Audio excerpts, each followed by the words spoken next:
오늘 하나님께서 주신 말씀은 여호수아 8장 30절에서 35절 말씀을 근거로 진정한 승리의 삶 두 번째 시간으로 하나님 말씀 증거하도록 하겠습니다.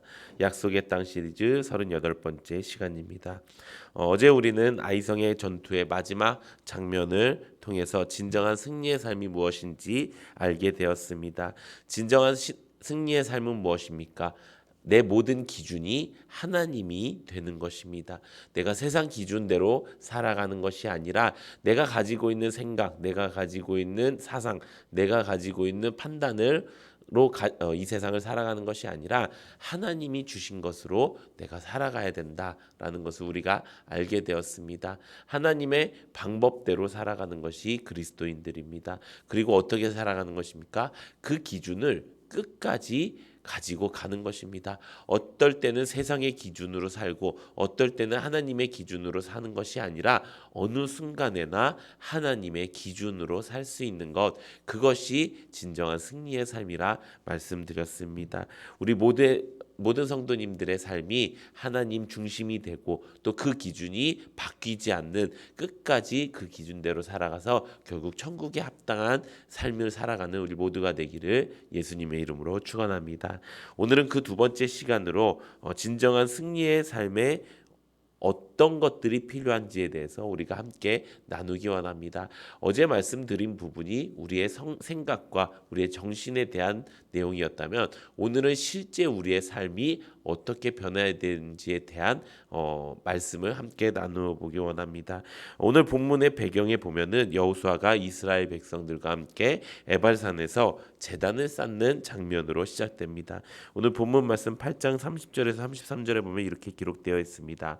그때 여호수아가 이스라엘 하나님 여호와를 위하여 에발산에 한 제단을 쌓았으니 이는 여호와의 종 모세가 이스라엘 자손에게 명령한 것과 모세의 율법책에 기록된 대로 새 연장으로 다듬지 아니한 새 돌로 만든 제단이라. 우리가 여호와께 제단 번제물과 화목제물을 그 위에 드렸으며 여호수아가 거기서 모세가 기록한 율법을 이스라엘 자손의 목전에서 그 돌에 기록하매 온 이스라엘과 그 장로들과 관리들과 재판장들과 본토인뿐만 아니라 이방인들까지 여호와의 언약궤를 맨 레위 사람들 제사장들 앞에서 궤의 좌우에 서되 절반은 그리심산 앞에 절반은 에발산 앞에 섰으니 이는 전에 여호와의 종 모세가 이스라엘에게 축복하라고 명령한 대로 함이라. 아멘. 이스라엘 백성들은 하나님의 말씀대로 이 제단을 세웠다고 기록하고 있습니다. 왜 그렇게 되었을까요? 이전에 실패를 통해서 내가 무엇을 잘못했는지를 완전히 깨달았기 때문입니다. 이스라엘 백성들은 여리고섬 점령을 통해서 하나님의 놀라운 섭리를 맛보았습니다. 하지만 그 뒤에는 하나님의 명령에 불순종하면서 거룩한 백성으로서 사는 이스라엘 백성들의 모습을 잃어버린 모습을 볼 수가 있었습니다. 그렇게 된 가장 큰 이유가 무엇입니까? 그들의 힘으로 이 여리고성을 점령했다라고 하는 세상 생각이 그새 들어왔기 때문입니다. 그렇게 들어오니까 어떻게 됩니까? 첫 번째, 자신들이 주도했던 그 아이성 전투에서 패배할 수밖에 없었다는 것입니다. 하지만 회개하고 난 뒤에 이들이 깨달은 것이 무엇입니까? 우리가 하나님의 방법대로 하지 않으면 필패하는구나.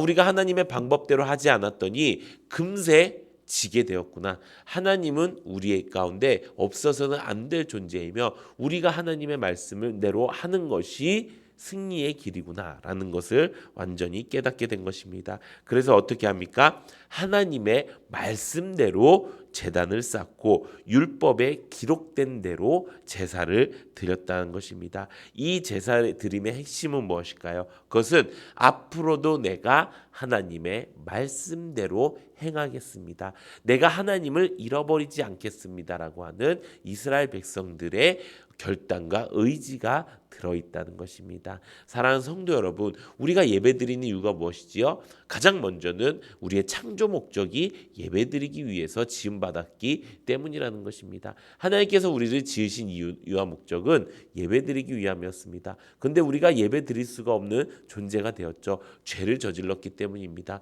죄를 저지른 사람은 하나님 앞에 나아갈 수가 없습니다. 죄 있는 사람은 하나님 앞에 서면은 바로 죽게 되기 때문입니다. 그렇기 때문에 하나님께서 어떻게 하셨습니까? 우리의 죄를 용서해 주신 것입니다.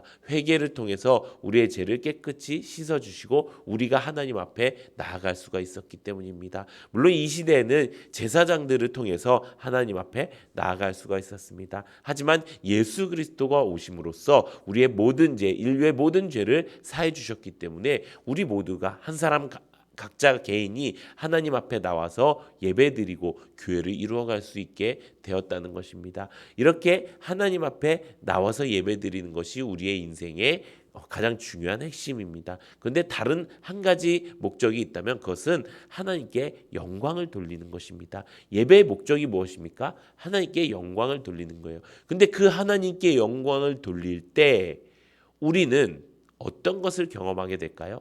우리는 하나님의 놀라우심과 위대하심과 하나님의 전지전능함을 경험하게 된다는 것입니다. 그래서 우리는 예배를 드린다는 말을 경배를 드린다라는 말로도 사용하고 있다는 것입니다. 하나님 앞에 예배 드릴 때 우리는 하나님이 어떤 존재이고 내가 지금 예배 드리고 있는 내가 지금 섬기고 있는 이 하나님이 어떤 분이신지를 우리가 깨닫게 될 것이고 그렇게 깨닫게 되면 우리 마음속에서 하나님이 나의 인생의 주인이시고 나의 구세주이시고 내가 이분 말씀을 들어야 승리하는구나 라는 것을 깨닫게 된다는 것입니다. 이것이 진정한 승리의 삶인 것입니다. 이스라엘 백성들은 패배를 통해서 깨닫게 되었어요. 내가 하나님을 따르는 것이 진정한 승리구나. 그리고 그것을 표현하는 가장 좋은 방법이 하나님의 말씀대로 하나님이 우리에게 너 이렇게 예배드려 너 이렇게 나한테 경배해 라고 했던 그 말씀 그대로를 실행하는 것이 자신들이 승리할 수 있는 유일한 방법이라는 것을 알았다는 것입니다. 우리가 이런 방법을 우리도 깨닫기 원합니다. 우리 삶 가운데 가장 확실한 승리의 전략이 있다면 그것을 하는 것이 마땅하겠지요. 우리에게 승리의 전략이 무엇이라고요? 바로 주님께 온전한 예배를 드리는 것입니다. 주님께 예배드리면 주님을 경외하게 될 것이고요. 주님을 인정하게 될 것이고 나의 삶의 승리가 어디서부터 오는지를 완전히 깨닫게 될 것입니다. 우리 모두가 그렇게 온전한 예배를 통해서 하나님 안에 그 승리의 삶을 사는 은혜가 넘치기를 예수님의 이름으로 축원합니다. 두 번째 승리의 삶의 목적은 여호수아가 이 이스라엘의 한 일을 축복과 저주의 말씀을 낭독했다는 것입니다. 그 뒤에 본문에 보면 이렇게 말씀하고 있습니다. 여호수아 8장 34절에서 35절에 보면 그 후에 여호수아가 율법책에 기록된 모든 것대로 축복과 저주하는 율법의 모든 말씀을 낭독하였으니 모세가 명령한 것은 여호수아가 이스라엘 온 회중과 여자들과 아이들과 그들 중에 동행하는 거류민들 앞에서 낭독하지 아니한 말이 하나도 없었더라. 아멘. 이렇게 말씀하고 있습니다.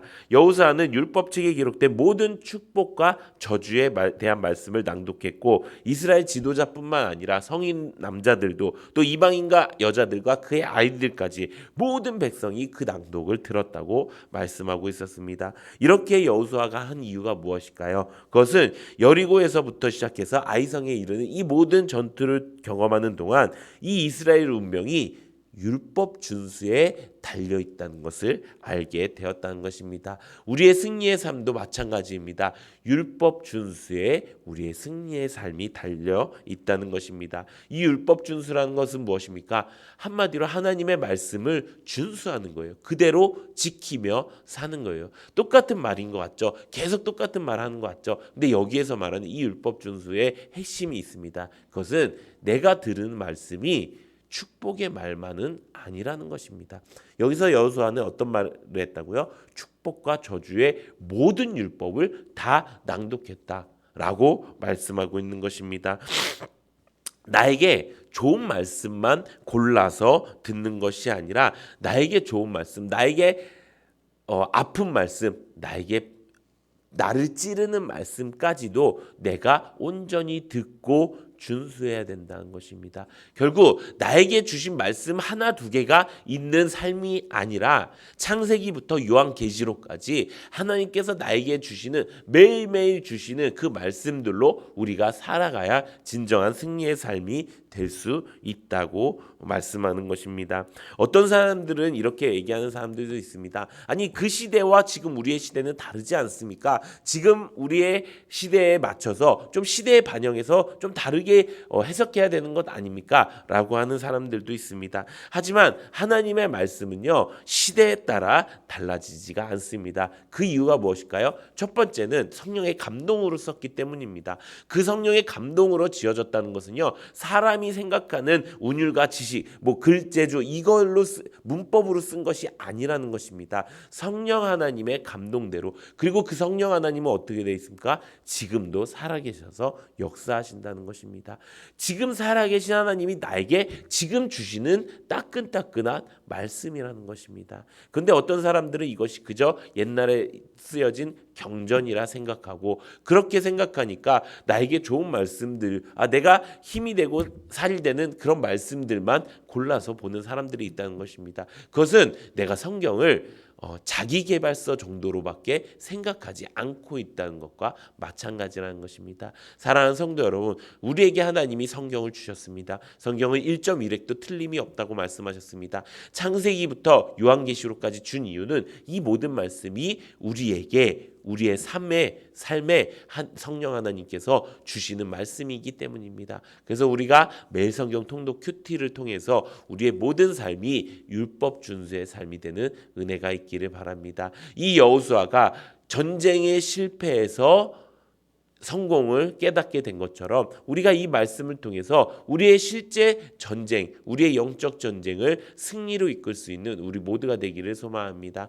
사랑하는 성도 여러분, 우리가 이틀 동안 진정한 승리의 삶이 무엇인지 깨닫게 되었습니다. 승리의 삶을 산다는 것, 그것은 우리가 지금 전쟁 중이라는 것입니다.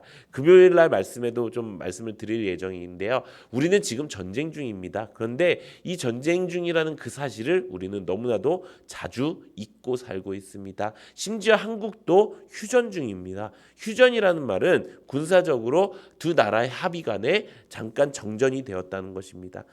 그 정전이 된 상태에서 어느 누구가 쳐들어와도 이상하지 않을 만큼의 상황인데도 불구하고 한국은 많은 성장을 이루었죠. 그 성장 때문에 어떤 일이 벌어집니까?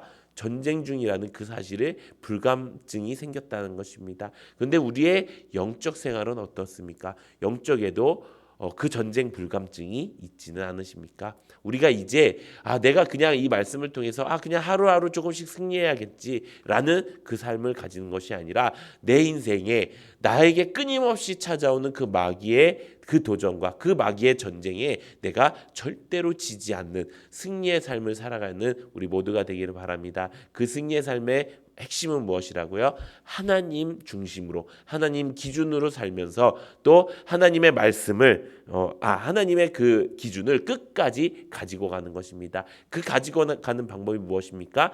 언제나 하나님께 말씀대로 예배드리는 것입니다. 하나님이 말씀하신 그 방법대로 예배드리는 것입니다. 그리고 율법에 준수하는 것입니다. 나에게 좋은 말씀이건 나에게 아픈 말씀이건 나에게 힘든 말씀이건 그 모든 말씀을 내가 준수하면서 살아갈 때 우리는 그 영적 전쟁에서 항상 승리할 수 있게 될 것입니다. 우리 모두가 이렇게 영적 전쟁에 승리하는 우리 모든 성도님들 되시기를 예수님의 이름으로 축원합니다. 이 시간